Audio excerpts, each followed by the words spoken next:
press record. I'm gonna Go press ahead. record. You know what I'm saying? What it is, what it is, what it do. It's me, it's Chris. New Orleans Pelicans, they have won 7 straight. They're on a 7-game winning streak. All gas, no breaks. Hey Chris, you need something from the store, bro? Um, I mean, are we stopping at any stores? Nah. We can't stop. We on a road trip. First took away. That's what this extra money's worth. Nah, we can't stop. Because if we stop, like we on a we streaking right now. Like we can't really afford to stop. Like you just gotta, you know what I'm saying? If you need something from the store, you gotta take a bathroom break. Just hold that, bro. Just hold that. The New Orleans Pelicans have defeated the Phoenix Suns 129-124 in overtime. And I'm not gonna say any names, but somebody predicted the margin of the victory in overtime. It was me. Alito, I'm about to say, I'm an owl, but I never tell you who. We about to end this show early. This gonna be a quick one right here today. What up, Pierre? Yo, that was a great game. The Pels started the first half. It wasn't their best half of basketball. It was kind of like I think we were waiting on them. Like we were trying to like take their punch. We're trying to see how they wanted to play the game instead of just playing our game of basketball. Yeah. And everything started to change in the second half. But let's start in the first half though. What did you see, and what was your feelings on the first half? Well, it seemed like the Suns definitely made some adjustments from the last game, right? It's kind of, it's no different from what a playoff series would look like when you're playing the same team in the same building back-to-back games. And there's adjustments all over the place to be had, especially when you're the Suns, for Zion alone, but you also playing without Devin Booker. So, it looked like the Pelicans had to adjust a lot of different ways. Defensively, you go from it being about, a lot about Devin Booker and Chris Paul together to pretty much being the Aiden show and CP finding his spots, Mikal Bridges, being more involved in the offense and a lot of corner threes. And then defensively, the Suns came out with a better game plan for Zion, but it didn't matter because he dropped 35 again. So I think in the first half, Pelicans were adjusting to what Phoenix looked like without Book, and just their adjustment from the last game. It took some time. Threes weren't falling, but you got the result. Man, you said it didn't work, and Zion still had 35. I shout out to the sponsor DraftKings. I faded Zion. I had him under 30, and just because, if you listen to the comments of everybody on the Phoenix side, they were gonna game plan on him, and I'm just thinking, my thinking, you know what I realized? My thinking didn't matter because there's no logical way to defend Zion. You could build a wall, right? But it's Mount Zion. Like, what does a wall matter? What does a wall matter to Gen Z? And before we get into the rest of this game, man, let's get this out of the way right now, man. DraftKings Sportsbook, the official sports betting partner of the NBA. You know what I'm saying? When it all goes down, when I get my parlays in, I'm hollering at DraftKings me. Man, DraftKings right now is the home of the 5 for $150. That's $150 in free bets. You know what I'm saying? You can sign up right now with the code BOOT. That's BOOT. DraftKings Sportsbook, the official sports betting partner of the NBA and Propels Talk, Boo Crew Media. Shout out to the other sponsor, Birdsall Law Firm. Shout out to New York Life. Shout out to the Company Burger. Go get the onion rings too. Make sure you get that. Like, that's love over there. But Chris, you said something before I had to get into the sponsor talk. You said something that was very important. You were talking about we were looking at the Pels without Book, right? So just trying to figure out how we could, is it the same game plan? Do we attack them a different way? And I think in the second half, when we went into the locker room, you look at I think they were down 1 point after like a not so good half of basketball. And you were kind of like, I think the Pels took it where they were like, you know what? We can win this game. Like this is not as difficult as we're making it out. And they started to simplify it, right? They made the game very simple for themselves. What did you see in the second half that, brought us here? I think that the play calling was a lot better. Like in overtime, the 2-man pick and roll with Zion and CJ was critical. But to start out the third quarter, like the Pelicans got a healthy dose of seeing that while the Suns were gonna bracket Zion in a way, and they were gonna bracket him from further distances, what teams have been doing is in this stretch where BI has been out is, and while CJ's been struggling, didn't struggle tonight, but they've been picking their poison between, all right, do we go all out on Zion and do we leave Trey, or do we have a matchup straight up for Zion and heavily contest Trey? Well, there were points in the game where Phoenix did both. Back-to-back games, they have closed out really difficult on Trey. They made him dribble the basketball even on Zion drive. Like they haven't allowed him to, even off the catch, those lanes to finish. He had a dunk tip in that first quarter, but outside of that, he really didn't have the looks. So when that's taken away, somebody else, into the fold was going to have to step up offensively, right? And that guy was CJ. He was phenomenal, man. I mean, his best game in a minute. And it could be better in a lot of different ways. I mean, he only had 2 turnovers on the night, had some clutch plays, but the dribbling and the creation was big because Phoenix, I like the way that they aimed or that they tried to guard Zion. It just he's generational for a reason, bro. It is what it is. Yeah, Gen Z, man. Safe to say CJ McCollum has found his legs. I don't think we have to wait for CJ anymore. I think he's arrived. And look, look, Lito, another thing. I mean, when you take away Trey, even when CJ was going, it was the others. It was other guys again that stepped up. Yeah. And that goes back to that depth conversation. Dyson Daniels gives you, has a big third quarter. He finishes with, 11 and 8. Jonas had a point, I believe, at the mid to end third quarter where he gets continuous offensive rebounds, goes to the free throw line back-to-back times. It was other guys that stepped up, and this time it wasn't Jose Alvarado, Yep. Contributions from a lot of places. I wanted to go there. I did want to acknowledge CJ. CJ had a 7 assists on 29 points. Just kind of piggyback off what you said, right? Do you feel like the Pelicans have the most depth in the league? Do you feel like they are the deepest team in the NBA? I'm still not there yet. Okay. I think that they are definitely one of the deepest teams because every time we talk about this subject, I think that their variety of depth may be the most I think impactful and creative that you have in basketball. I do think that because they have a lot of different guys that do different things, but they complement each other, right?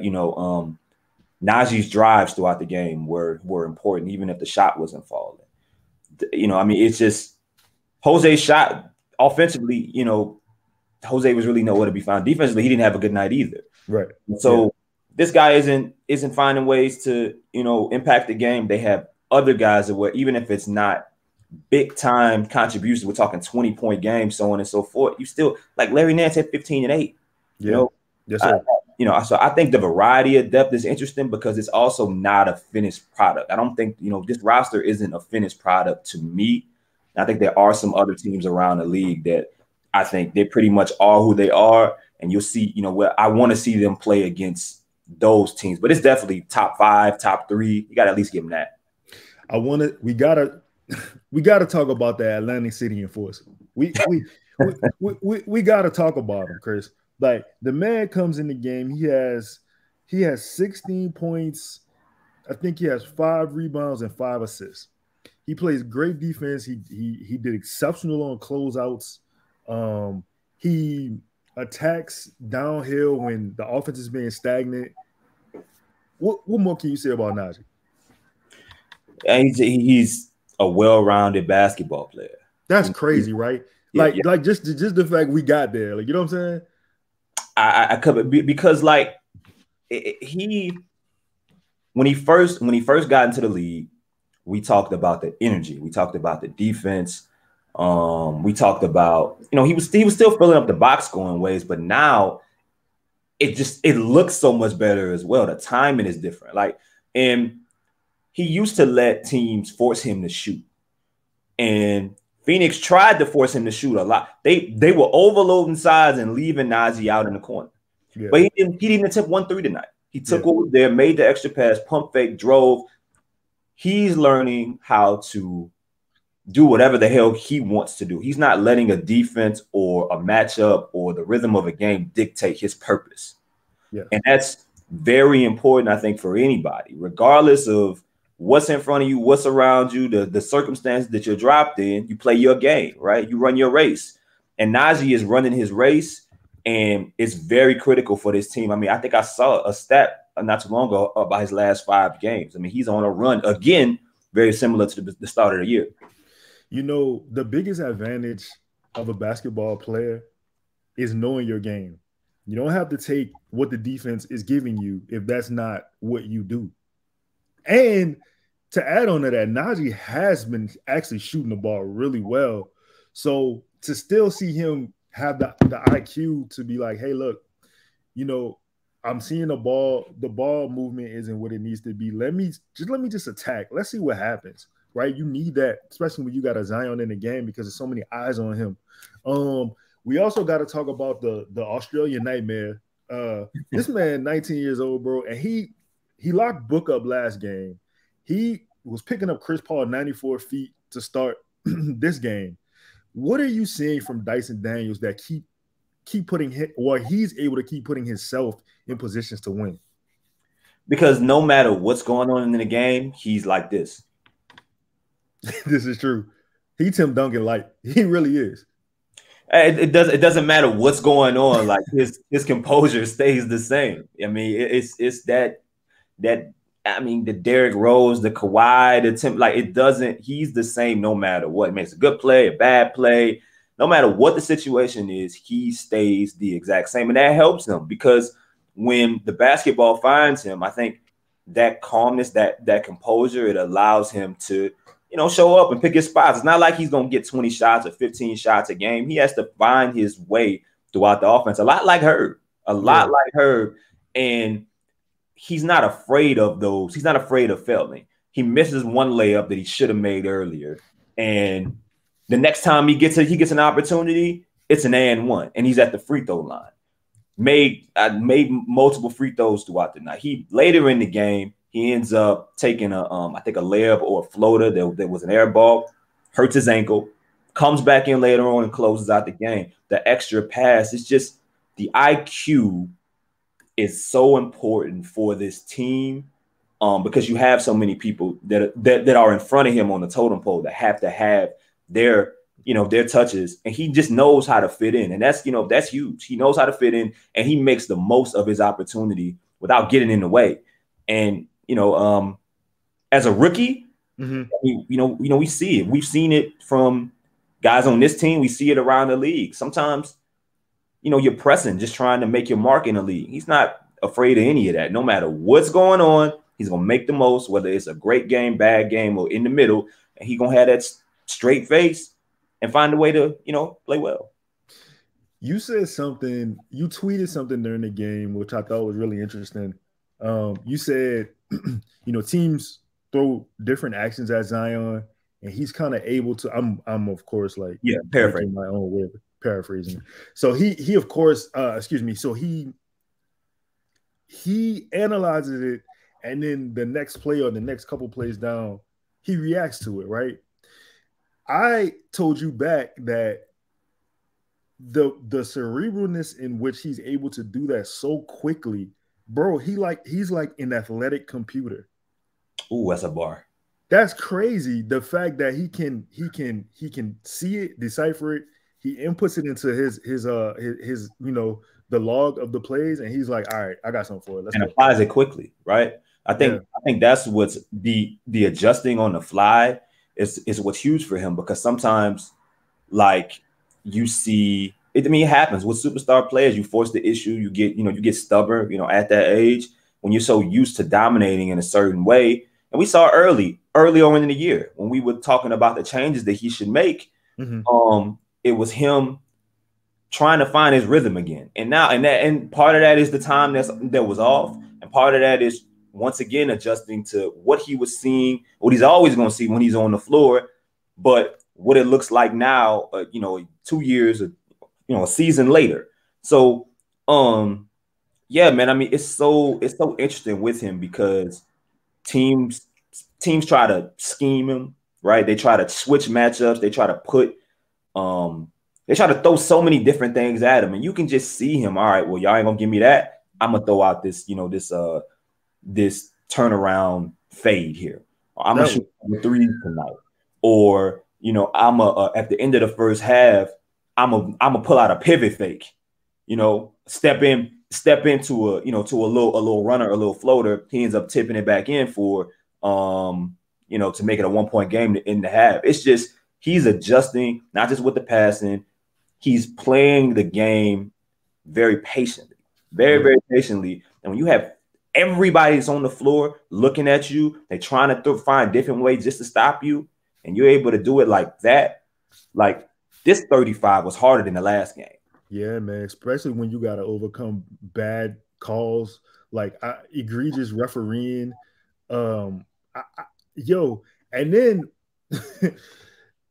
I know Torrey Craig got to take an ice bath after this joint. Torrey Craig in hell right now. Torrey Craig need he need acupuncture.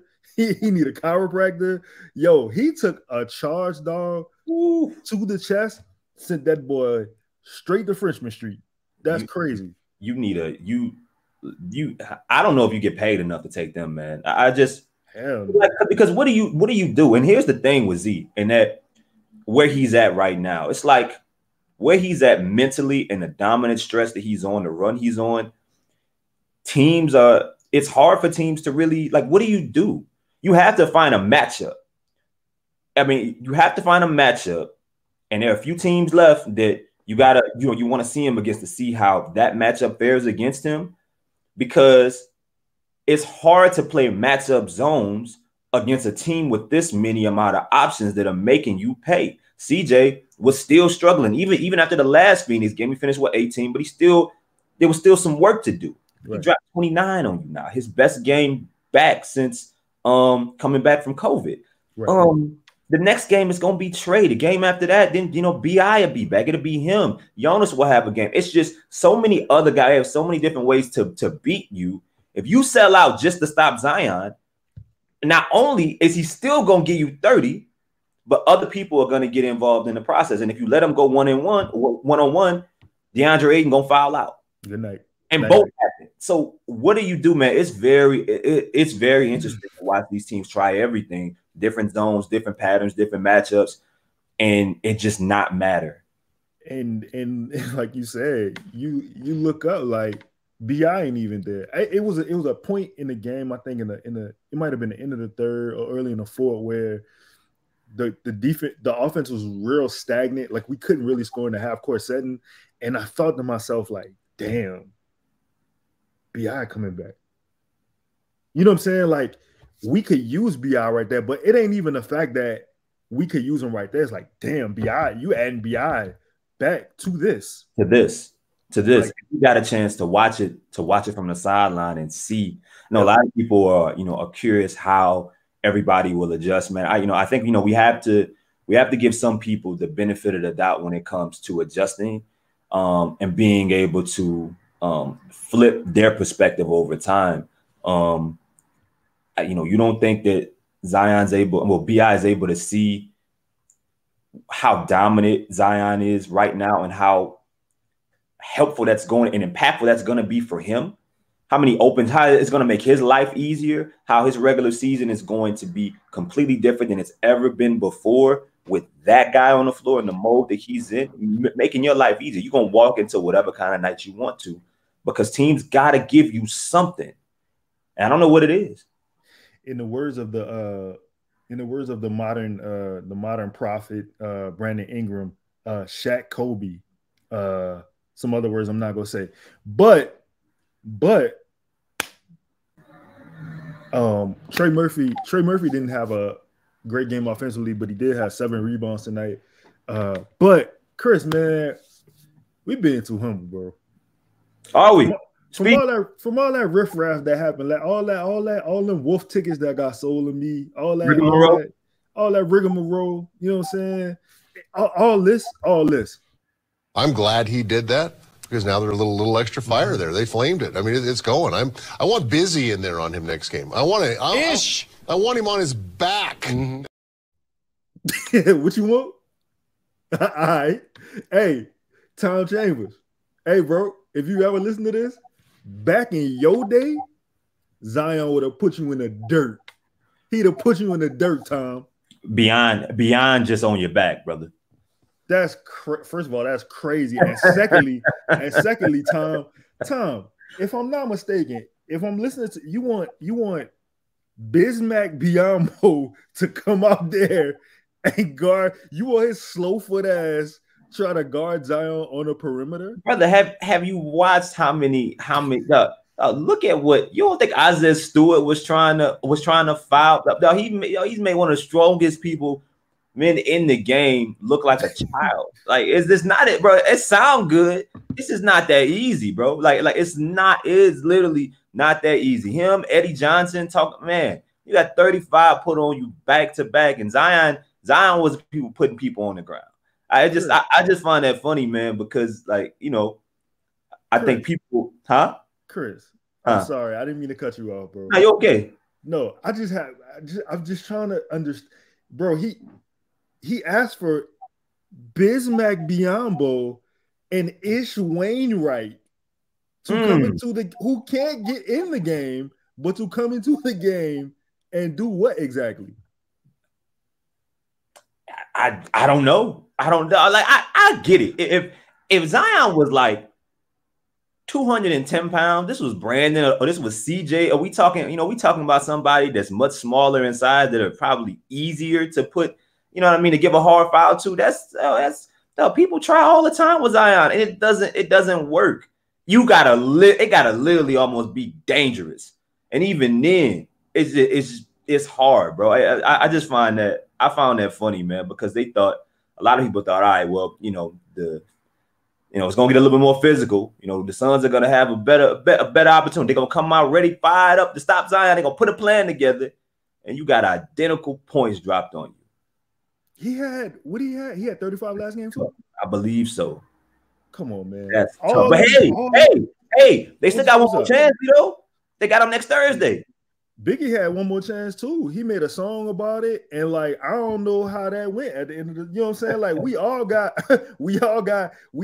wishes. You know what I'm saying? That don't mean them shits get granted. Like, yo, listen, I understand all the wolf tickets I was sold, all that wolfing, all that. I want Busy, I want Ish, I want no. I do like the fact that Mikal Bridges was G enough to come back, dap up Trey, dap up Najee. He showed respect. I'm gonna always respect him because he'll be a future Pelican. But all the other boys, man, campaign. I don't know what you campaign just Cam. Yeah, Cam had a decent game. DeAndre Ayton balled out. Wasn't enough. Balled out, had a great game. The Pelicans did not have an answer. They had to, they had to hope the brother missed a few shots. Hope that they was able to, similar to what we saw once they didn't have a matchup in the playoffs, guys having to leave that matchup and close out on entry passes. Sometimes it worked, sometimes it didn't. They gave up a lot of easy looks. It kind of was what it was, but it wasn't enough. You and your boy fouled out. In the words of the immortal legend Jada Kiss, who you can raise a child off with his rap lyrics, it was good, but it wasn't enough. Maybe next time. Maybe next Thursday. Maybe. You know what I'm saying? Because you got to ask yourself, her back, maybe Tuesday. Brandon back, maybe Tuesday. So you give them a game in between that game? We'll see, man. I hope Book playing. Yeah, I mean, if the approach is the same, I just don't see what if if the Pelicans continue to play the way that they're playing, giving Zion the looks that he's been getting, letting him operate from farther, I don't see between now and Thursday what the Suns can offer to put it to a stop. I don't see really what anyone can. We got a few teams left to see, man, but that's what this is a dominant run. This is an MVP type of stretch that he's on right now. And it can we talk about that though? Can we talk about that? Because I'm seeing people say it's too early to include him in that, and I'm like, what more do you need to see from him? Why? They're on a 7-game winning streak. They're at the top of the West. They're exceeding, I think, national expectations. People thought that they would take a leap, but nobody thought that they'd be first in the West right now. They're on a hell of a run, and Zion's numbers and his impact are matching it on both sides of the basketball floor. What else could you ask? I think Tatum's doing some things right now. If I had to pick Tatum would be number one in my book as of today. But is he a candidate? Should he be?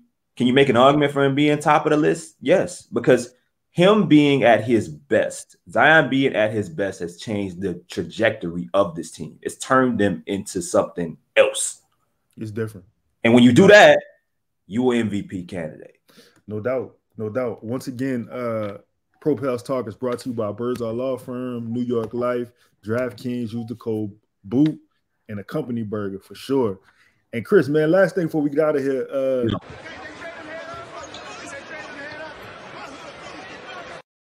Tell Tom Chambers, in my hood, bullies get bullied. We out, man.